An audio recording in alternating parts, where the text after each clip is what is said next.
Bonjour Henri Guénaud, député UMP des Yvelines, ancien conseiller spécial de Nicolas Sarkozy. Bienvenue sur RMC BFM TV. Bonjour. Les drapeaux français en berne pendant 3 jours pour se montrer solidaires avec les familles qui sont en deuil, les familles des victimes du vol d'Air Algérie. Le gouvernement gère-t-il bien ce moment douloureux ou est-ce que vous trouvez que François Hollande est trop présent ?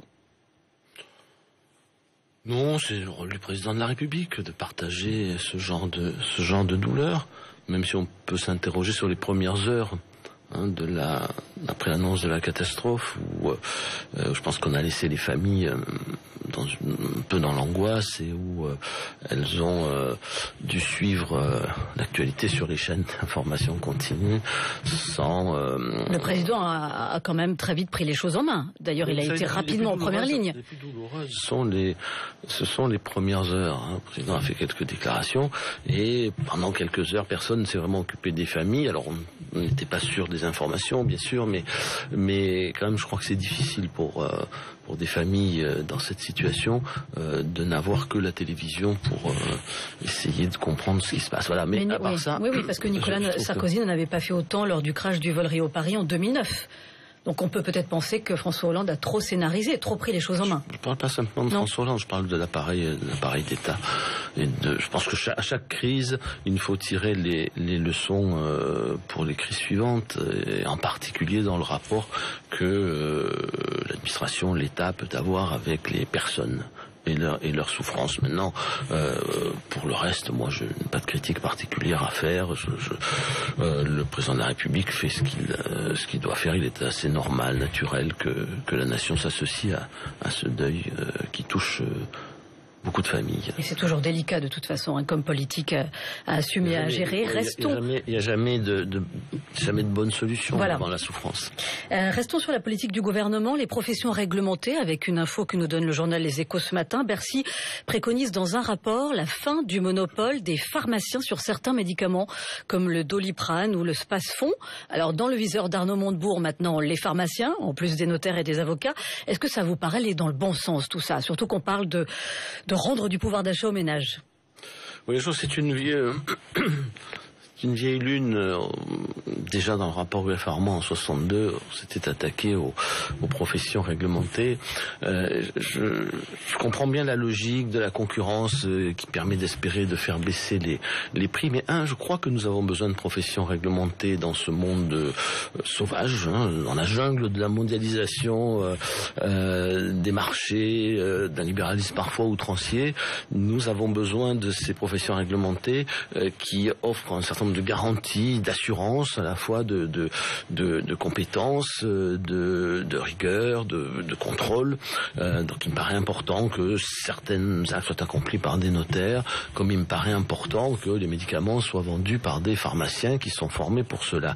Maintenant, si on veut, revenons-en aux pharmaciens, si on veut avoir qu'il y ait des pharmacies et des pharmaciens, encore faut-il qu'ils puissent vivre de façon économiquement raisonnable. Et donc la question... Non mais là, à la limite, on leur reproche de vivre trop bien, justement. Oui, enfin, je suis pas sûr que tous les pharmaciens vivent trop bien. Et il y a quand même un problème aujourd'hui posé d'équilibre économique de la pharmacie. Et donc, faisons bien attention qu'en leur enlevant un certain nombre de produits qu'on dit pouvoir vendre dans les grandes surfaces, on ne mette pas en péril l'équilibre économique des pharmacies. Donc le gouvernement fait fausse route sur les professions réglementées ? Je pense qu'il faut aborder ce sujet avec beaucoup de prudence. Voilà, c'est croire qu'on va régler tous les problèmes comme ça et qu'on va rendre du pouvoir d'achat aux Français de cette façon serait illusoire si on ne regardait pas aussi les conséquences sur les diverses professions et sur le fonctionnement de la société d'une attaque trop brutale contre ces professions. Autant se mobiliser contre le gouvernement.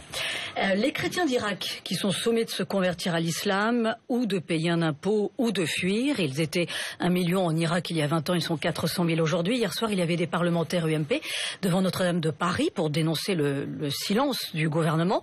Vous auriez pu y être Oui, j'aurais pu y être, sauf que je n'étais pas... Et pourquoi vous n'y étiez pas? Parce que je n'étais pas à Paris hier, parce que cette manifestation s'est montée de façon assez improvisée, en tout cas j'en ai l'impression. Mais c'est un combat qui pour vous est important. C'est un combat que je trouve très important. C'est un combat qui dépasse d'ailleurs la question des chrétiens d'Irak. C'est le combat pour les chrétiens d'Orient qui sont aujourd'hui menacés de disparaître du Moyen-Orient. Que peut faire le politique? Laurent Fabius a dit la semaine dernière lors des questions d'actualité qu'il fallait se mobiliser. Or, on ne voit rien venir.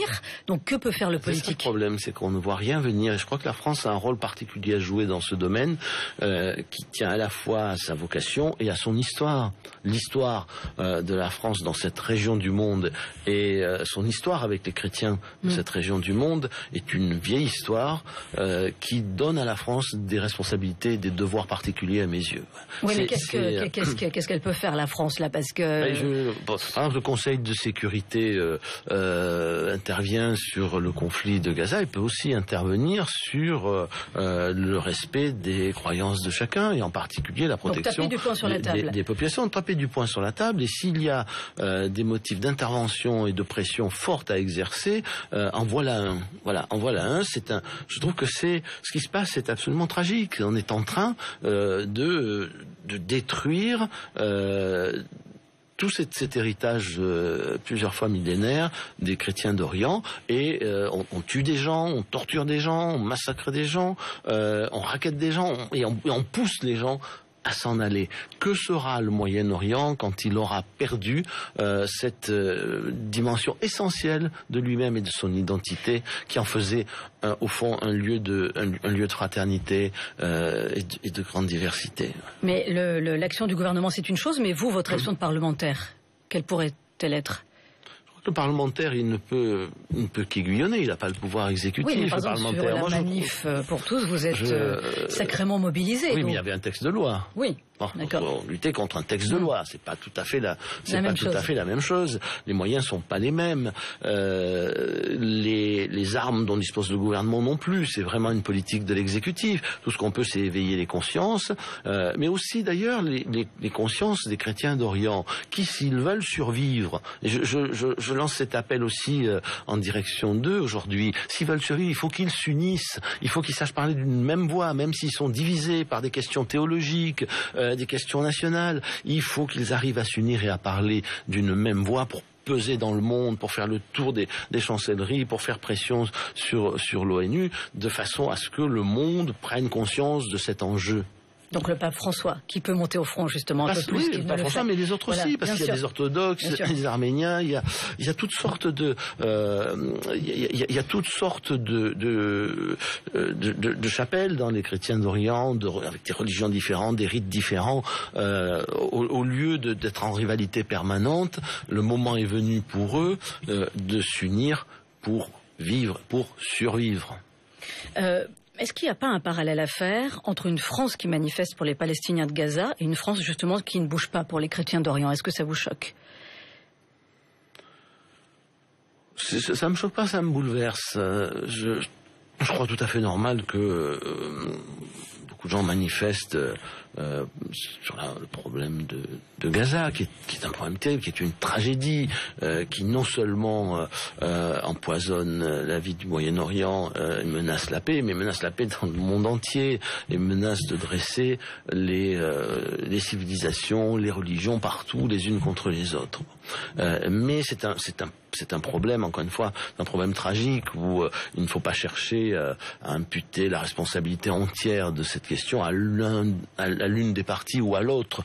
Tout le monde a sa part de responsabilité. Il faut le prendre ainsi. Chercher à désigner un coupable ne servira à rien. Des manifs en France qui durent depuis plus de 15 jours. Est-ce que pour vous, c'est l'importation du conflit israélo-palestinien sur notre territoire?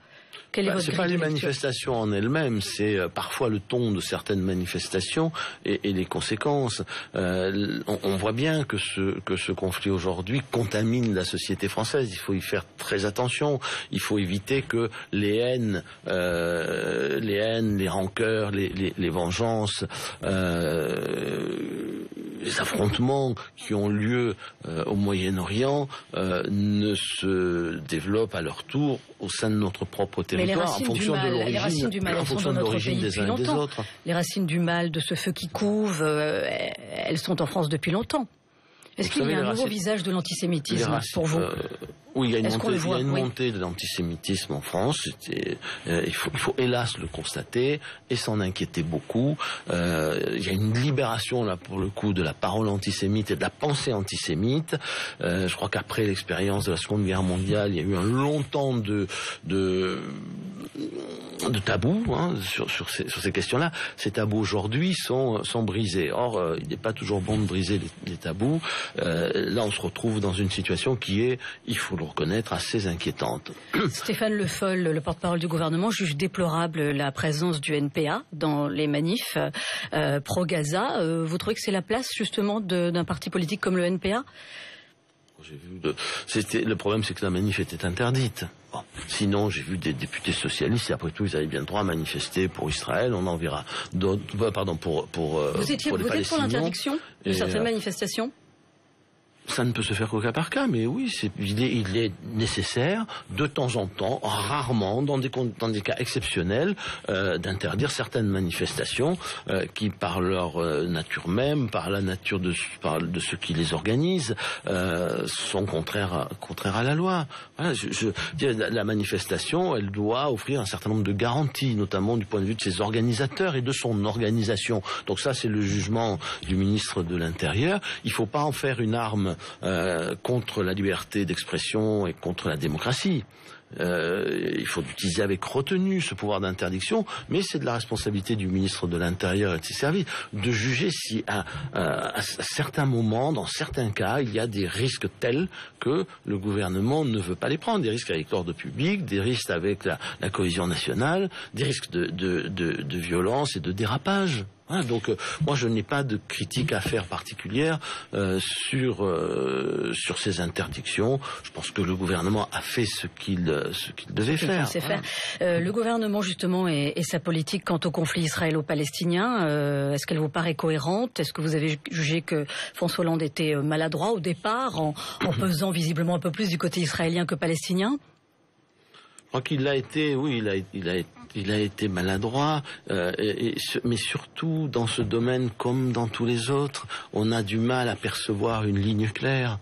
Bon, pourtant, la France a une politique, elle est à peu près la même depuis des décennies, quelles que soient les majorités. Hein, 2 États avec Jérusalem qui soit capitale des 2 États, deux États-nations. Qu'est-ce qu'on fait là, puisque le Conseil de sécurité de l'ONU appelle ce matin à un cessez-le-feu immédiat et on voit bien qu'il n'y a pas de cessez-le-feu. Qu'est-ce qu'il faut? Il faut que la communauté internationale se mobilise, envoie des casques bleus. Qu'est-ce qu'il faut faire? Je ne crois pas que les casques bleus résoudront le problème si les 2 parties continuent à vouloir se battre les unes contre les autres. Et encore une fois, il y a des crimes de guerre, il y a des horreurs. Gaza est une situation intenable et insupportable, mais on voit bien que la branche extrême du Hamas a voulu radicaliser à nouveau la situation parce qu'une partie du Hamas travaillait désormais avec les autorités de Ramallah. Donc tout le monde pousse dans ce genre de situation à la radicalisation. C'est très difficile. Il faut chercher les moyens de mettre un terme au moins au combat, mais on ne mettra pas de cette façon un terme à cette crise et à cet affrontement. Et il faut faire pression aussi sur tous ceux qui ont une part de responsabilité, puisque le Hamas est soutenu. D'un côté, il y a la Turquie, il y a le Qatar, il y a le rôle de l'Égypte qui a jusqu'à présent été plutôt un rôle modérateur. Il y a les Américains. Voilà, ça n'a pas se régler en un jour, mais il faut tout faire pour arrêter les meurtres, les combats, les enfants qui meurent et les mères qui meurent. Bien sûr. Votre sentiment sur Nicolas Sarkozy qui a interrompu ses vacances pour aller donner une conférence payée 100 000 € à Brazzaville au Congo, est-ce que c'est judicieux quand on orchestre son retour?